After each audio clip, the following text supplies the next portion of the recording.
podcast is part of the Sports Social Podcast Network. Halfway through the season, and just maybe, members of that 72 Dolphins team are beginning to sit a little uneasy. That's because the Chiefs remain undefeated. They go to 8-0. Did you see Saquon Barkley's moves last weekend? So impressive, a sports brand has already turned that play into an advert. Elsewhere, the Lions continue to roar, the Raiders are firing coaching staff, and we've only just reached the halfway point of the season. That's right, Week 10 is round the corner, so what are we waiting for? Let's turn the page and look ahead to another weekend in the NFL. Graves on Gridiron with Richard Graves. Hello, welcome to the show. This is Graves on Gridiron. I'm your host, Richard Graves. What a weekend we've just witnessed. One, certainly more for the home teams than the road teams. And as for the show, well, we went 2-1 against the line. That puts our record on the season at 14-10. Of the three games we previewed last weekend, the Falcons and the Chargers both covered their spreads. The Giants, they didn't get over the Washington Commanders, but they did score 22 points, and that was enough to give us our one loss on the weekend. 14-10 the record then, as we hit the halfway point of the season. 9 weeks of the regular season are in the books. 9 more to go, and the patterns are beginning to come all the more clearer now. Who's in the thick of the playoff race?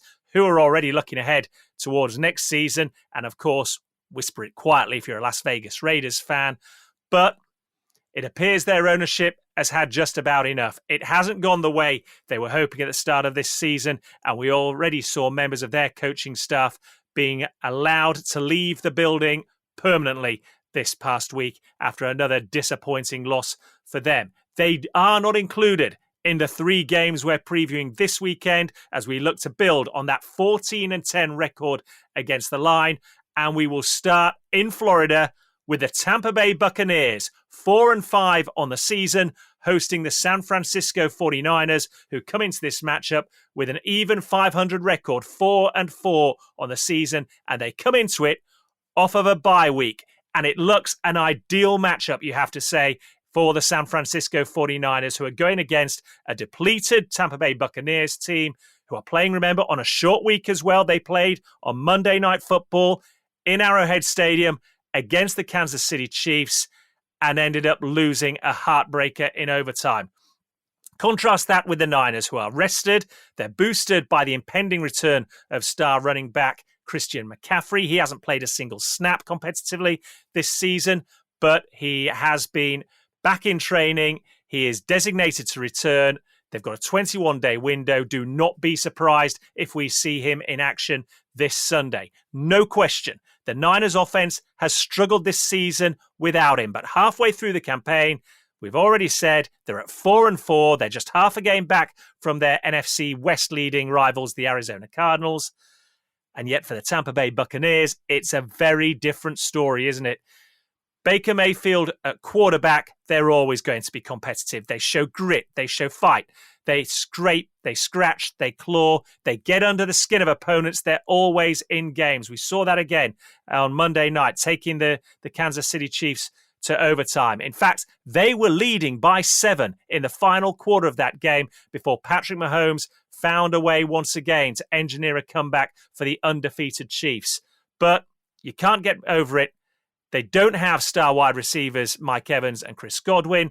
Evans is out with a hamstring. We're told he won't be seeing action until after the bye week. Their bye week isn't until week 11. That's still another 2 weeks away. Chris Godwin, of course, a few weeks ago suffered that rather gruesome dislocated ankle injury. That has put him out for the remainder of the season. You already know that you're guaranteed, if you're playing the San Francisco 49ers, a tough, rugged, physical encounter. And you've got to say, should the Niners go into an early lead, that's only going to serve to increase the pressure and burden on the shoulders of Baker Mayfield. Simply put, if the Tampa Bay Buccaneers are to have any chance of winning this game, they're going to need several things in it to go their way. They're going to have to win the turnover battle, number 1. Number 2, they're going to need a big play out of their special teams unit. And number 3, their offense is going to have to play flawless football when you consider the key pieces that they're missing on offense. the bye week could not have come at a better time for the 49ers. They had a few dinged up players themselves, amongst them star wide receiver Deebo Samuel. It gives them time to get those type of players rested. I've already said McCaffrey, I expect to see action this weekend. And now we're entering the business half of the season, the back end of the season, where this team particularly expects to be finding its best form. This game I can see being a battle at the outset. But make no mistake, I expect the San Francisco 49ers to pull away the longer it goes on into the second half. I expect them to win in Tampa. I expect them to win comfortably. The line set has the San Francisco 49ers at 6.5 point favorites, a full score. Expect them to cover it. Take the San Francisco 49ers to cover at minus 6.5. Graves on Gridiron. Next up, we go on to the toast of the NFC. Unless you're one of their rivals, understandably. It's the Washington Commanders. Last week in this podcast, I gave them their flowers. It's deserved. They sit on top of the NFC East with a 7-2 record, welcoming into town a Pittsburgh Steelers team who've perhaps outperformed expectations this season. They sit at 6-2. The Commanders, by virtue of having home field advantage, a slender 2.5 point favourites. Last weekend, against the Giants, they did not disappoint. Victory up there in New Jersey at MetLife Stadium was their 7th in their last 8 games. They're top of the NFC East with the Eagles half a game back in second. Perhaps more impressively, they were able to go on the road against a division rival and win a game without their workhorse running back Brian Robinson, who was a late scratch with a hamstring injury. It's thought he will be good to go this weekend against Pittsburgh. The Steelers themselves have had a fortnight to prepare for this game. They're coming off a bye week themselves. The hope is that that's given a little more time for quarterback Russell Wilson to work with his offense, and that will translate into improved offensive output on the field this weekend. They head into this game ranked 26th in passing. That means there are only 6 teams in the entire National Football League who have a worse passing offensive attack than the Pittsburgh Steelers. But, as you always expect with the Steelers, they run the ball and they run it well. They're ranked number 8 when it comes to rushing offense in the NFL. And on paper, that could well match up well for them against a Commanders team who are 29th in the National Football League when it comes to defending the run. They're giving up 143 yards on the ground per game. However, there's always a caveat when you're talking about statistics. It's not been a huge issue for the Washington Commanders this season because most of the time, their opponents have played catch-up. They're not concentrating on running the ball. They're having to score points and keep up with the Washington Commanders. And look, led by a hugely impressive rookie quarterback, Jaden Daniels. We spoke about him at length last weekend. They're the number 3 ranked offense in the National Football League. They're scoring 29 points a game. They've only turned the ball over 3 times in the entire season. And remember, they haven't had a bye week so far this season. They've played 1 game more than many of their rivals in the NFL. That is the best turnover ratio in the entire National Football League. And that is why this game, for me, is so intriguing. The Steelers' defense, let's take a look at them because they are the best unit on this Pittsburgh team. They're likely the best defense that the Washington Commanders will have faced to this point this season. They're only giving up around 15 points per game. That's ranked number 2 in the NFL. They're ranked 4 in defending the run, number 6 when it comes to taking the ball away and causing turnovers. There's a well-known phrase in the NFL, defense wins championships. I will tell you right now, if that holds true, the Steelers go on the road this weekend and they win this game. But the NFL isn't the same National Football League it was even a decade ago. Certainly not back in the days when the 2000 Baltimore Ravens were going into games and winning despite having a limited offense. Those days are gone. They're in the rearview mirror. Commanders head coach Dan Quinn is a shrewd defensive mind. Remember, he's a defensive coordinator by trade, and he's coached some good defensive units in his career. And now he has this explosive, high-octane offense to work with as well. Look, the Commanders are riding on the crest of a wave. I know the Steelers are doing well. They've got a 6-2 record. They're coming into this game off a bye. But I can't see anything stopping this Commanders team right now. If Jaden Daniels stays healthy, their offense makes it difficult for any opponent. I don't care who it is. I'm taking them at home to win this game, and they're going to cover that 2.5 point spread as well this weekend. Take the Commanders at minus 2.5. Okay, 2 games in the books, 1 to go. It is a big NFC East rival clash on paper. Why do I say that? Stay right here. Find out in a few short moments. Graves on Gridiron.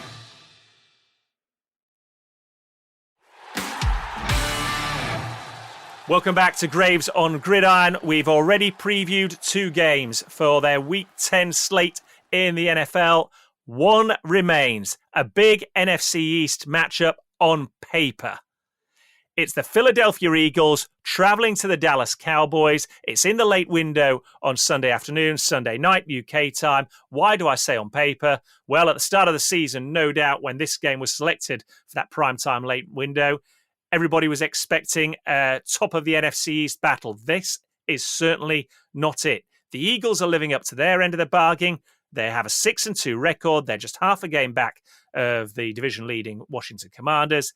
The Dallas Cowboys have been hugely disappointing this season. They have a 3-5 record. They've lost their last 3 in a row, and they've shown no signs of being able to turn this ship around. While Philadelphia survived a late scare to keep pace with the Commanders in their division last weekend, the Cowboys were slumping to yet another defeat. And this one on the road in Atlanta is going to prove costly. Quarterback Dak Prescott, the highest paid quarterback in the entire NFL, is out. He sustained a hamstring injury. The initial prognosis is not good. An MRI confirmed that it's worse than first feared. He will miss at least several games over the coming weeks. They talked about putting him on IR. They made the decision not to do so. But I don't think we're going to see Dak Prescott in competitive action on the field for at least a month. My personal opinion, we'll see. If that's not bad enough news for the Dallas Cowboys, then how about your star wide receiver, CD Lamb, who you've also just given a big money new contract to? Well, he sprained an AC joint in his shoulder last weekend. He was clearly playing through the pain barrier late on in that defeat in Atlanta. It remains to be seen what his status is going into this weekend's matchup. All this, of course, only serves to compound the issues with an offense which can't run the ball. Let's not dress this up. They're the 31st ranked rushing offense in the NFL. Prior to last weekend in Atlanta, they hadn't had a single running play that went for more than 25 yards. They were the only team, more than 22 yards. They were the only team in the National Football League to get to week 9 and not have a 22-yard or more running play prior to last weekend. And we saw the different ways in which they tried to do it. Dak Prescott made plays with his legs. CD Lamb was making plays with his legs. Finally, Rico Dowdle broke a big run. But that's not a consistent way to have an impressive, potent running game. And look, it's an offense which effectively suspended their veteran running back in Zeke Elliott as well last weekend. Apparently, he's been a repeat offender for missing meetings. And he didn't even make the flight to Atlanta. He was left at home. Add all that into the equation, and you've got an offense which ranks 20th in the NFL in scoring offense. They're only scoring around 21 points a game, 21.4 to be precise. And now they go into a matchup against a division rival who, while having their own issues to contend with, have still found ways to win games this season and can point singularly to doing the one thing in the offseason the Dallas Cowboys didn't do. That was sign a veteran running back when they had a glaring need. Saquon Barkley has been outstanding for the Eagles since coming over from the Giants, and the moves he put on some of his teammates last weekend were so eye-catching that Nike snapped that up, got a still frame, and turned it into an advertisement inside 24 hours. The leap over a would-be tackler, following a spin move and a juke, was sensational. You might say you've come to expect it from Saquon Barkley, but I tell you, when you see it in real time, it still makes the eyes pop out of your head. In 8 games, he's totaled 925 yards on the ground alone. Dallas as a team only have 656 rushing yards total. Jalen Hurts has been inconsistent, but the dual threat he possesses, being able to make plays with his legs as well as his arm, has been enough. And now Philadelphia are eyeing another playoff run. What you do in the offseason, make no mistake, it has a direct correlation impact to what you do in the regular season. And that's what we're seeing when we look at these two teams. Remember the second half of last season when the Eagles had that 6-game slump to finish the regular season, and much of the blame was shouldered by the defensive side of the ball? Well, again, the Eagles hierarchy went out in the offseason, addressed that issue as well. And you look at the results heading into this game, they're ranking in the top 10 in passing defense, rushing defense, points allowed, overall. This is a good team, not just on paper, but on the field as well. Simply put, the Philadelphia Eagles are the better of these two teams. And although they're going to a venue on the road where they've lost their last 6 straight, Dallas shouldn't even be a competition for them here. They're by far the healthier of these two teams. They have one of the best running backs in football going up against a defensive outfit that simply cannot stop the run. And if that's not enough, then how about the Dallas home record this season as well? The Cowboys are 0-3 when playing at AT&T Stadium this year, and they've been outscored, get this, by 119 points to 53. For every 1 point they score at home in those 3 games they've played, the opposition is scoring over 2 points. This is a mismatch, folks. The Eagles are big favourites. 7.5 points is the line going into this game. They're going to cover that and then some. Take the Philadelphia Eagles at minus 7.5. Okay, let's recap the 3 games previewed heading into Week 10 of this NFL season.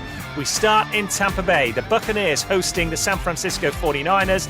Take the Niners to win and cover at minus 6.5. Then we're on to Washington as the Commanders host the Pittsburgh Steelers, a battle of 2 informed teams. The Commanders are 2.5-point favourites. Take them to cover that at minus 2.5. Before we finish in Dallas, an NFC East rivalry game. The Eagles looking to keep pace with the Commanders at the top of the division.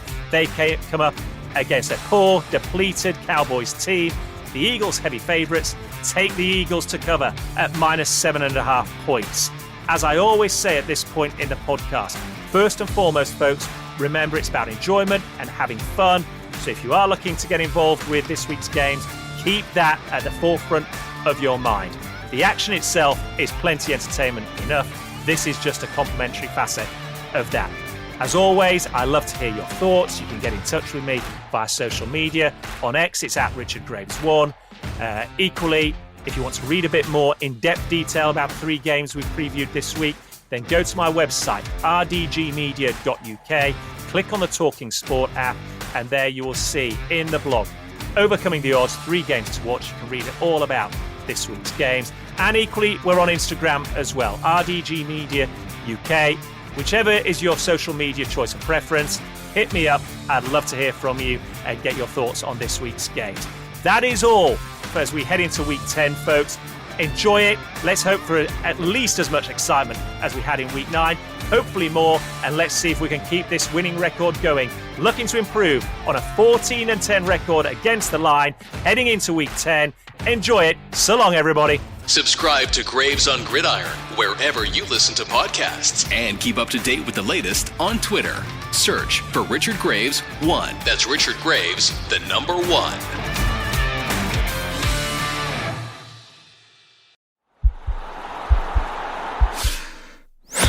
This podcast is part of the Sports Social Podcast Network.